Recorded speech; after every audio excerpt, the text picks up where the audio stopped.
The War of the Three Sanchos, where bloodlines turned to battle lines and family pride set fire to Spain. Three kings, one name, one war that pitted cousins against each other in medieval Spain. The War of the Three Sanchos wasn't just about land, it was about pride, family betrayal, and the fragile balance of kingdoms. Let's uncover how three rulers named Sancho turned kinship into conflict. To understand this war, we must travel back to 11th century Spain, a land divided among Christian kingdoms and Muslim taifas. Among these Christian rulers, three cousins held thrones: Sancho II of Castile, Sancho IV of Navarre, and Sancho Ramirez of Aragon. Their kingdoms were powerful but closely tied by blood, and that kinship should have meant alliance. Instead, their ambitions and disputes over territory ignited a storm. This wasn't a conflict driven by strangers or foreign invaders, it was family turning against family. The irony? Each cousin bore the same name, Sancho, making history remember their war in a way no other conflict was ever remembered. The triggers of the conflict were both political and personal. Castile, under Sancho II, was becoming the dominant force in the north. Navarre, ruled by Sancho IV, feared losing land and influence, while Aragon's Sancho Ramirez sought to expand his smaller but ambitious kingdom. The overlapping borders, especially the rich lands of La Rioja, became flashpoints. La Rioja was more than fertile farmland. It was a strategic gateway between kingdoms. Each Sancho believed he had the rightful claim, citing old charters, ancestral rights, and even marriage ties. But beneath those claims was a raw hunger for supremacy. Each cousin wanted to be remembered as the Sancho who reigned supreme. Sancho II of Castile, the eldest of the cousins, was no stranger to ambition. Known as a strong and assertive ruler, he dreamed of uniting León and Castile into a formidable kingdom. His confidence often bordered on arrogance, and his cousins saw his expansion as a threat. Sancho IV of Navarre, meanwhile, inherited a kingdom that had once dominated northern Spain, but was now under pressure. He clung fiercely to old lands, determined not to let Castile swallow his legacy. Sancho Ramirez of Aragon, the youngest, was pragmatic but ambitious. He realized his kingdom was the smallest, yet he also recognized opportunities to grow by exploiting his cousin's rivalry. At the heart of the war lay La Rioja, a lush and contested region. For Castile, it was essential for controlling northern trade routes. For Navarre, it was a piece of ancestral land tied to its royal identity. For Aragon, seizing La Rioja meant gaining power to rival its larger neighbors. Medieval wars weren't just fought with swords and lances, they were fought with symbolism. Whoever held La Rioja wasn't just stronger, they were seen as legitimate in the eyes of neighboring rulers. Thus, what began as small border disputes soon escalated into mobilized armies, sieges, and campaigns that would rage across the north of Spain. In 1067, tensions erupted into open war. Sancho II of Castile mobilized his knights and infantry, determined to assert dominance. Navarre answered with equal force, rallying loyal nobles who saw Castile's power as dangerous. Sancho Ramirez of Aragon entered the fray, not as a peacemaker, but as a contender. Three armies, each flying banners of lions, chains, and crosses, clashed in brutal campaigns. Chronicles describe the land scarred by fire, villages caught in the crossfire, and fortresses besieged. Medieval warfare was harsh. Supplies were plundered, peasants displaced, and loyalty tested. The cousins' shared bloodline was no shield. Ambition had hardened into open hostility. The war wasn't a single great battle, but a series of shifting campaigns. Armies moved through valleys, fortified castles, and mountain passes. 1 month Castile gained the upper hand, the next Navarre reclaimed strongholds. The Sancho cousins employed alliances with local nobles, promising land and privileges in return for loyalty. Mercenaries, too, played a role, hardened warriors who fought for coin rather than blood. Diplomacy was tried, but every truce collapsed under the weight of ambition. Chroniclers suggest that even the clergy struggled to keep peace, with bishops mediating but often siding with their home kingdoms. It was a medieval tug-of-war, both literal and symbolic. Sancho II of Castile enjoyed early successes. His armies pushed deep into Navarrese lands, seizing fortresses and villages. Chroniclers describe his military as disciplined and well-funded, supported by Castile's growing wealth. Yet his aggressiveness only deepened the determination of Sancho IV of Navarre. Navarrese forces, familiar with mountain warfare, launched daring raids, ambushing Castilian columns and cutting supply lines. The terrain became as much an enemy as the soldiers. Meanwhile, Sancho Ramirez of Aragon exploited the chaos. While his cousins exhausted each other, he made quiet advances on contested lands, taking fortresses left vulnerable by their feuds. Navarre's Sancho IV wasn't just defending land, he was defending his dynastic pride. His kingdom had once been the most powerful in northern Spain, and he refused to be reduced to a shadow of Castile. His people rallied behind him, seeing the war not just as politics, but as survival. Chroniclers portray him as both brave and stubborn, leading from the front lines. Yet Navarre's size and resources limited him. Every fortress taken by Castile was a wound to his legitimacy. By contrast, Castile's Sancho II wielded both numbers and wealth, and with each victory, he drew closer to dominating the north entirely. Sancho Ramirez of Aragon, the third Sancho, played his role with remarkable cunning. While Castile and Navarre clashed, he seized opportunities to capture disputed territories and strengthen his frontier. His forces weren't the largest, but they were agile. Aragon's mountain strongholds gave him natural defense, and his ambition pushed him to expand eastward while his cousins fought westward.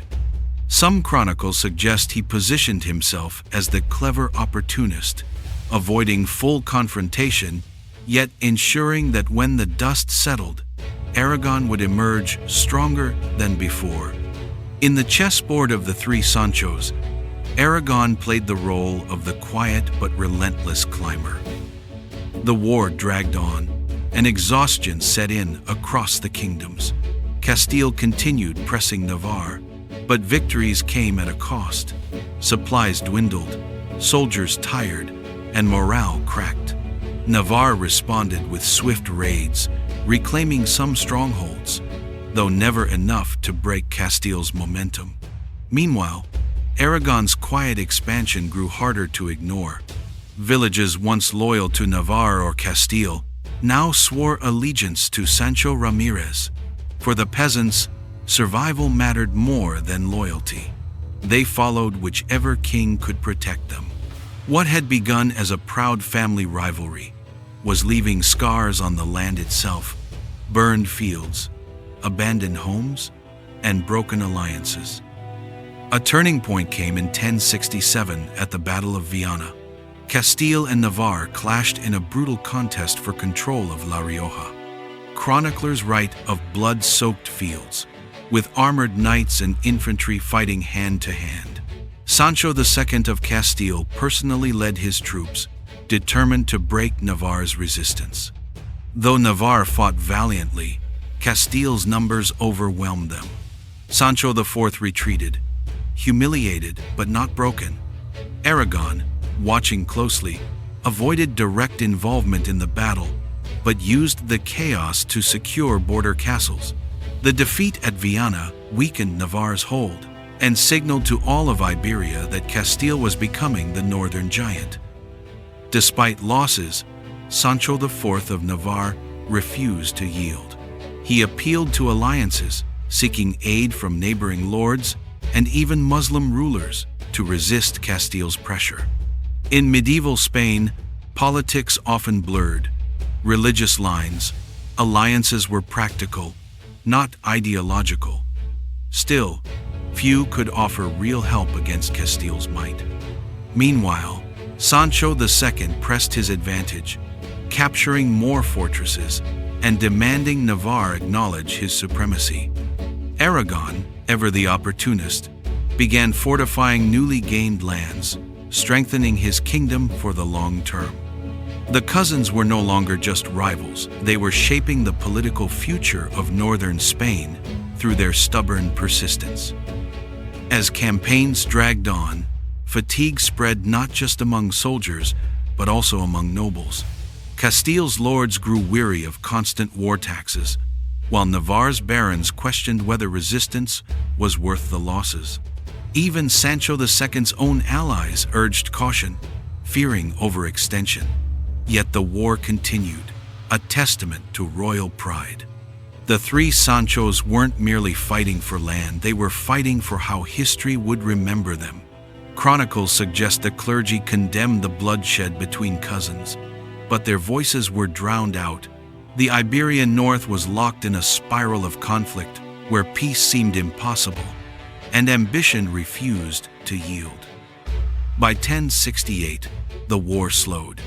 Castile had clearly gained the upper hand, holding most of La Rioja. Navarre, though still independent, was weakened and humiliated. Aragon, though less involved in the heaviest fighting, had quietly expanded and strengthened. Sancho II's dominance was undeniable, but his victory came with new enemies and old resentments. His cousins would never forgive the humiliation. Ironically, this was not the end of his troubles. Within a few years, Sancho II would face betrayal closer to home from his own siblings in León and Galicia. The War of the Three Sanchos was over, but his battles were not. Sancho IV of Navarre's fate was grim. Just 1 year after the war ended, in 1076, he was assassinated by his own family, his brother and sister. His death plunged Navarre into chaos, leaving it vulnerable to both Castile and Aragon. Sancho Ramirez of Aragon seized the moment, taking the throne of Navarre in a political masterstroke, uniting the crowns of Aragon and Navarre. Thus, while Sancho II of Castile had won the war militarily, it was Sancho Ramirez who gained the greater prize in the long run. The War of the Three Sanchos set the stage for this unexpected twist. Sancho II of Castile, though victorious, did not enjoy his triumph for long. His growing power alarmed his siblings, Alfonso VI of León and Urraca of Zamora. This led to the infamous conflicts within the Jimenez dynasty itself. In 1072, Sancho II was assassinated during the siege of Zamora, betrayed by a nobleman while negotiating with his sister. His sudden death shocked Iberia and left Castile in turmoil. The War of the Three Sanchos may have ended, but it revealed how fragile medieval power truly was. Even kings could fall quickly when ambition outpaced loyalty. The aftermath reshaped northern Spain. Aragon emerged stronger than ever under Sancho Ramirez, ruling both Aragon and Navarre. Castile remained powerful, but the death of Sancho II allowed Alfonso VI to rise as one of Iberia's greatest monarchs. Navarre, though weakened, survived under Aragonese rule. The War of the Three Sanchos was more than a family quarrel, it was a turning point in Spanish history. By the late 11th century, the balance of power in Iberia had shifted, setting the stage for centuries of further rivalry, alliances, and the slow push of the Christian kingdoms against Al-Andalus. Looking back, The war shows us how family rivalries could shape entire regions. The Sanchos fought over pride, land, and legitimacy, but their war destroyed more than it built.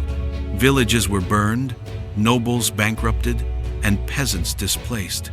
Yet out of the destruction came a stronger Aragon and a more centralized Castile.